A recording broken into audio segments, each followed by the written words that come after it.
Hi and welcome to this screencast. As with all screencasts, make sure that you follow along and take down the notes that I put on this online whiteboard, as well as any other information that you think might be important. In the usual fashion, if you have any questions, please write those questions down and I'll be more than happy to answer those after the break. So what we are going to look at today is the rise of Alexander the Great, who is of course one of the most famous figures in ancient history, if not in all of history. So we are going to take a look at some of the early developments in Alexander's lives and some of the reasons why he came to power. So as we saw in class on Monday, after the Peloponnesian War,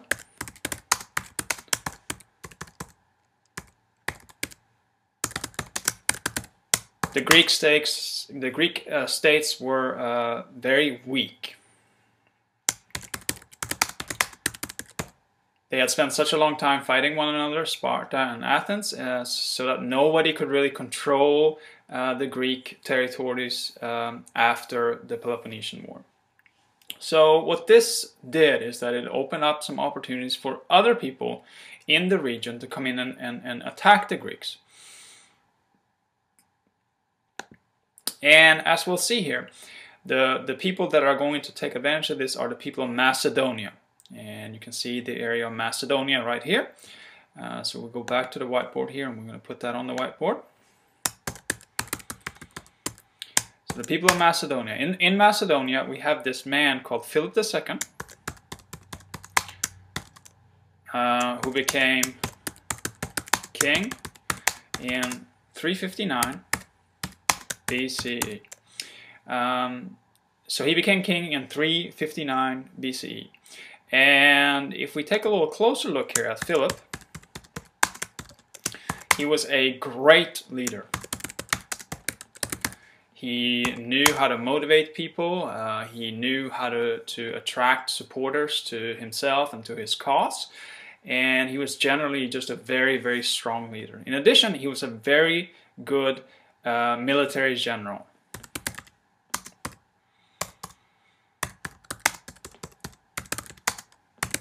So he was a very good military general, and he really improved the Macedonian army. He came up with this idea that really helped make the Macedonian army very, very strong. And that idea centered around something called the phalanx. And the phalanx had been around in Greek society for quite a while, and I have a picture here of the phalanx. And basically what the phalanx meant was that, as you can see here, all these soldiers lined up in kind of a square. And they had these huge spears that they used to charge the enemy. So this whole kind of box here, box of people, would stay together and they would charge the opposing enemy. So it was very, very difficult, as you can see, with all these spears here in front. It was very hard to get around these people. It was very hard to attack them. And what Philip did was that he lengthened the spears. Oops, sorry.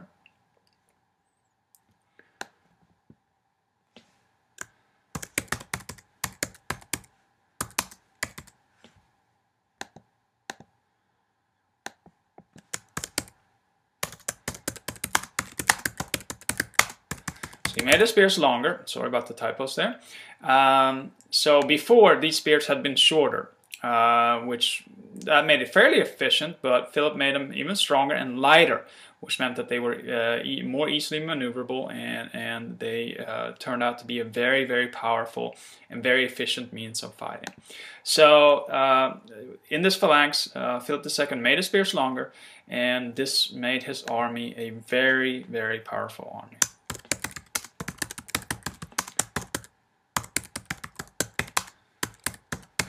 So they had a very powerful Macedonian army.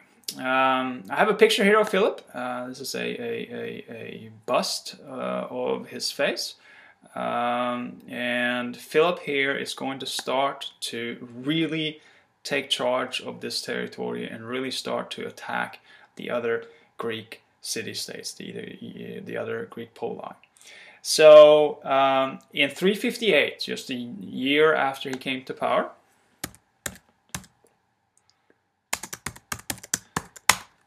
he starts conquering territory.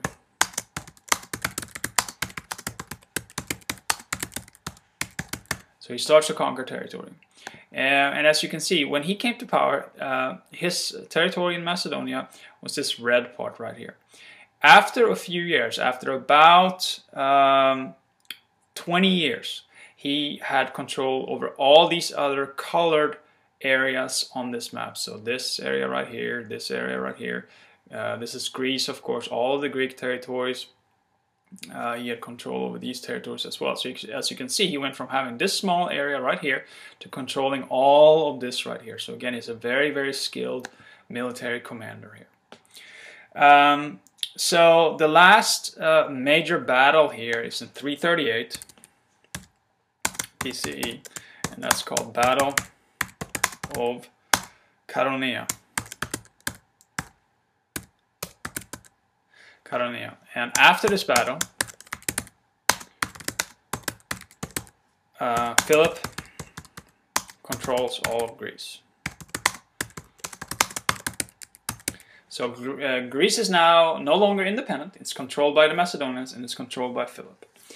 The only problem for Philip was that he was, he was a great leader. He was very good when it came to warfare. He was a skilled speaker, but he was also very, very arrogant.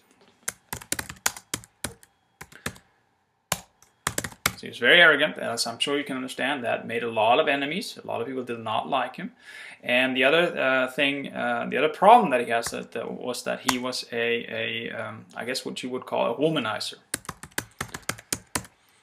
He had several different wives, and he had many, some say dozens of mistresses. And the reason why I'm telling you this is that in 336 BCE, he is actually assassinated.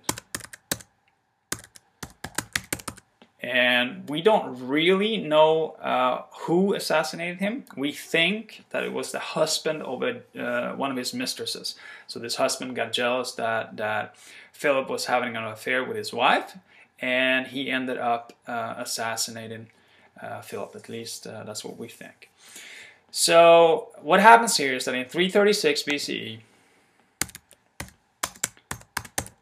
Philip's son, Alexander, comes to power. Philip's son Alexander is the very man that's going to turn into Alexander the Great. So he came to power as a 20-year-old.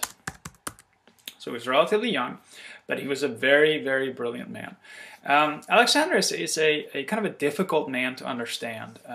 For one thing, you should know that throughout his childhood, he was tutored by Aristotle, who was basically the smartest man in the world at this point.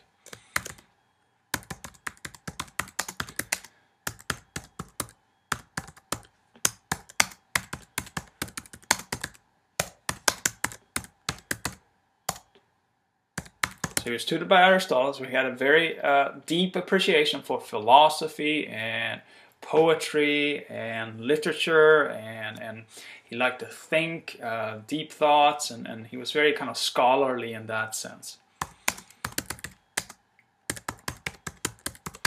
At the same time as he had this kind of scholarly, refined streak to him, he was also very, very ruthless.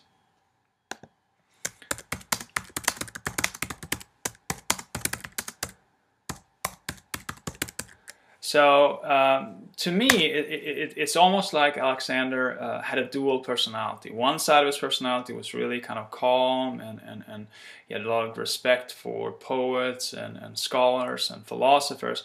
And then the other side of his personality was very violent, and he had a dream, and that dream was to conquer the world. Which is a pretty big goal, and he actually did quite well in trying to achieve this goal. He did not conquer all of the world, but he conquered a large part of it. So as we'll see after the break here, when we're going to talk more about Alexander, he was a very, very good military commander, one of the best that there has ever been.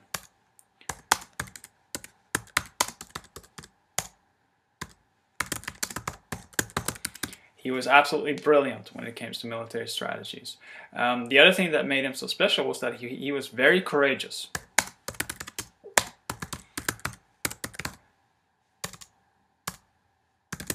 Normally, generals do not fight in the middle of the battles. They kind of stand behind and direct their troops. But Alexander was right on the front line. He was right in the middle of the battle, right next to his soldiers, and they loved him for it. They thought he was great that he, the big general, the leader of the army, would be right there on the battlefield fighting it out with his fellow soldiers. He was very well respected by his fellow soldiers. So that is just the most important events here that are going to lead up to the rise and coming to power of Alexander the Great. So hopefully this made sense to you. Again, if you have any questions, please write those questions down. And before I'll let you go here, I have a little picture of Alexander to give you an idea of who he was. This is one of the most famous paintings of Alexander when he's on his horse, charging out into battle. He was considered very beautiful by those times, and he was a very handsome man by the standards of ancient Greece.